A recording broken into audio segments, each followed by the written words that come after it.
বন্ধুরা, আবারও স্বাগতম আপনাদের পছন্দের চ্যানেলে। বন্ধুরা, আপনাদের প্রতি অনুরোধ, আমার এই চ্যানেলটি অবশ্যই সাবস্ক্রাইব করবেন এবং ভিডিওটি শেষ পর্যন্ত দেখবেন। এই 4টি মাত্র জিনিস দিয়ে আপনি আপনার স্ত্রী সহবাসে এবং সঙ্গিনীকে অনেক বেশি সুখ দিতে পারবেন, হার মানাতে পারবেন। কিভাবে হার মানানো হয় এই টিপসটি আমি অবশ্যই আপনাদের মাঝে শেয়ার করতেছি। আপনার আগে আগে যখন আপনার স্ত্রীর সাথে সহবাস করেন, আপনি আগেই আপনার বীর্য বের হয়ে যায় 2-3 মিনিটে এবং আপনার সঙ্গিনী তৃপ্তি পায় না।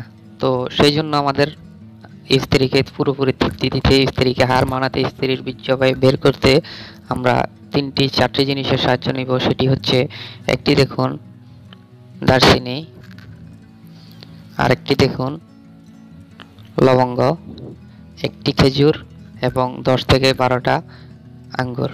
আপনি রাতে করার 1 ঘন্টা পূর্বে আপনি আঙ্গুরগুলো খেয়ে প্রথমে আপনি একটা দারচিনি চিবিয়ে নেবেন মুখের ভিতরে।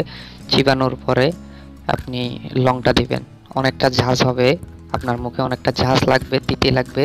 তখন আপনি একটি করে আঙ্গুর মুখে দিবেন এবং আঙ্গুরগুলো দিয়ে তারপর আপনি খেজুরটা খেয়ে নেবেন। আঙ্গুরগুলো সহ খেয়ে নিয়ে তারপর একটু হাঁটাহাঁটি করুন। তারপর যদি আপনার দারুচিনিটা যদি আপনার সামান্য পরিমাণ থেকে থাকে, এটি লাস্টে আপনি দাঁতের নিচে চিপে ধরে রাখবেন।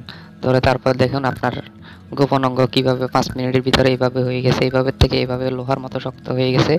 দেখুন, এমন শক্ত হবে আপনি এইভাবে এদিক ওদিক ভাগা করতে পারবেন না।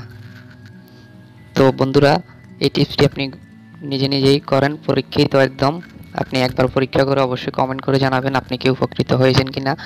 তো টিপসটি ভালো লাগলে অবশ্যই একটি লাইক দিবেন এবং বন্ধুদের মাঝে শেয়ার করবেন। টিপসটি অবশ্যই আপনি ঘরে বসেই জীবনে একবার হলেও এই টিপসটি আপনি করে দেখেন, আপনি কি উপকৃত হন কিনা। তো দেখুন, এটির যদি আপনি উপকার পেয়ে থাকেন, আপনার জীবনে কখনো আপনি ফার্মেসিতে যেয়ে সেক্সের ট্যাবলেট খুঁজবেন না। তো কথা দিলাম, আপনি অবশ্যই উপকৃত হবেন। তো আজকে এই পর্যন্ত। ধন্যবাদ বন্ধুরা। একটি মাত্র লাইক করে যাবেন, ভিডিওটি বন্ধুদের মাঝে শেয়ার করবেন, আপনাদের প্রতি এটাই অনুরোধ। তো আজকে পর্যন্ত। আসসালামু আলাইকুম রহমতুল্লাহ।